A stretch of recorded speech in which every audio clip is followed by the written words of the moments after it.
The purpose of this presentation is to highlight the use of an expert software system to facilitate processing within an office environment.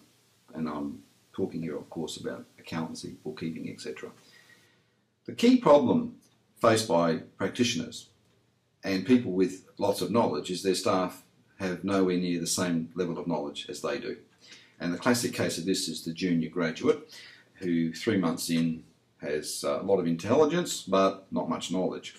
So what we're trying to do is provide solutions, and what you're doing is generating these solutions to get far more productivity as well as a learning curve working in your more junior staff. So what we're going to look at here is the process by which you can have a business name application made by a junior staff member.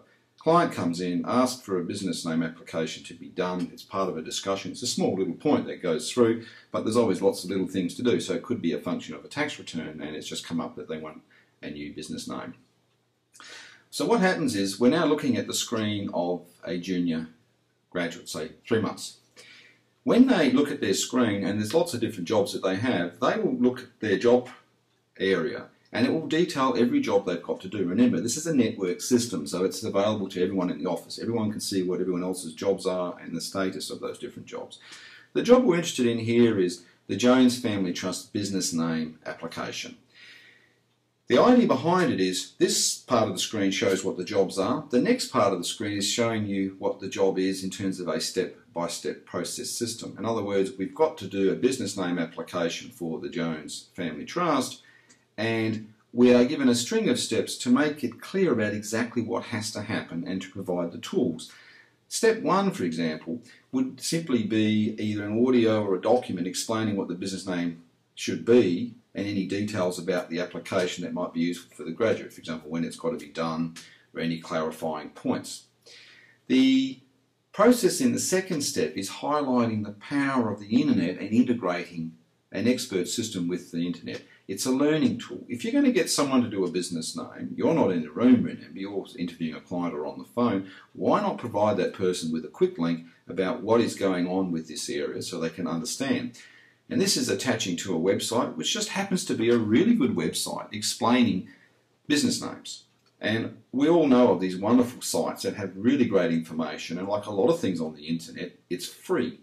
So in this case, for example, point 1 says, what are the two key differences between merely registering a business name and incorporating a company? Now, for someone who knows nothing, like your grad, this is useful information, and you can encourage people to do it. Sure, it takes a few minutes for them to go through this, but it's knowledge. And my experience is that graduates and people who work in practices where knowledge is imparted and is driving the process have a much higher level of job satisfaction than in a compliance-based firm where it's all about doing bank recs all day.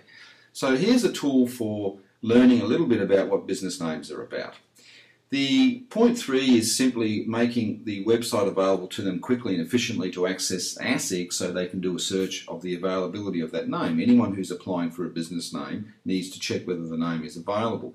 Now, you could have done that at the time, but you can pretty much outsource this to your junior staff member via this process.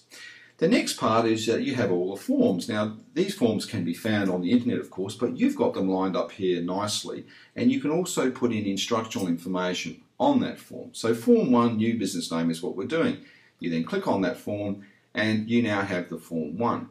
Now, in this case, we're using Acrobat. It's easy to attach critical notes that are important to your particular practice about these forms. So, for example, at number 1, what we've made clear here as you fill in the business name is that you've checked that it's available. Because if it isn't available and you send it in, you waste a lot of time and it's inefficient with the client. You don't want to waste time. You also want the graduate thinking logically. Everything's logical when it comes to accountancy and tax. The money is on people who think ahead and think quickly.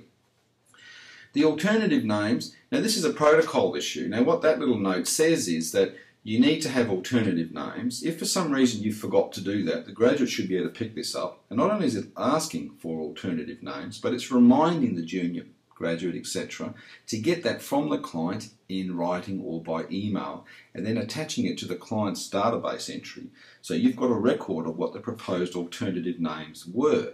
This can solve a significant problem if the wrong name is registered by the department and the client then looks to you as to why that occurred. It's all about accuracy, precision, quick thinking, and efficiency within office environments. And it's easily available. At number 6, address for services of notices. Now, if you think about it, what is that? Where's that going to be? And what you can do here is quickly highlight the fact that you want that to be the client's address, not the accountancy practice's address. This is a simple but important point. It just makes it clear that there's consistency in the completion of that form. You don't have to worry about it so long as the person completing the form wants to and looks at these areas, which presumably they will be doing. I can't imagine an accountant or administrator who's very good at what they do if they can't follow simple procedures like this. Point 7 is an interesting one because there's an unusual feature about this commencement date of the business, and that is if it's filled in more than 2 months prior, the Department of Commerce will generally ignore it and put in a current date. Now, you might say that's not a particularly critical piece of information, but there it is. It's not on the form. You're aware of it because you've done many a Form 1, so you're imparting knowledge down the line by making it clear to the person completing the form that that's an issue. Next area, and this is one that people who are familiar with Form 1s will be familiar with, and that is that at point 9, a company can also apply for a business name. The business name then can be the same as the company name, and this is a particular issue if that's the case. So what we do with a note here is we actually warn the person filling in the form, the junior accountant, that if the name for the company is the same as the business name you're applying for, you need to send in a deed to the Department of Commerce with the application outlining the use of that name. And then again, you can click here and you get access to that deed of agreement. That needs to be completed and sent in to the Department of Commerce. Without it, they won't process the application. You can find that out by having the application rejected, or you can deal with it here by making your junior staff member aware of these things quickly. So at point 9, they've actually learned something that a lot of people, in my view, may not know about these forms. At 10, we've just highlighted the fact that the contact person, the policy of the practice is that that be a senior accountant and that person's name. Now what this is doing is giving you application for that form and lining it up so the key areas are dealt with.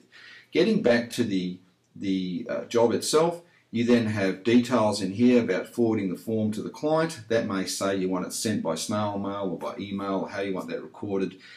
There are details at point 9 about how you want the documents to be kept and stored online. It's a system of both providing a benchmark of processing as well as an educational tool. So in effect then, it works simply by allowing people to access things really quickly. You've got a job to do, you click on what jobs you have. You're going to do a business name application, you've got to do that. You can quickly access the form, and in the form you've got all the detail, and if you need a deed of arrangement, you can click on that as well. It doesn't take that long to set this up. The design systems for expert software is not that you tell the client, that is, we're telling you how to design and do these things. It's just a platform where you design your own applications. It may be that there's only a dozen or so many forms that you want to do this for. The other ones are not required because they're used repetitively. For example, a tax return. You may not want this because a tax return is such a critical document. You've got to become familiar with it, and or it's too complex. But I think you can see that these systems are simple to set up and provide control systems. And my experience is that graduates who work with these systems learn a lot more than those that don't. And the reason simply is it's quick, it's efficient, and even though your door is closed and they can't talk to you, they can see all this information.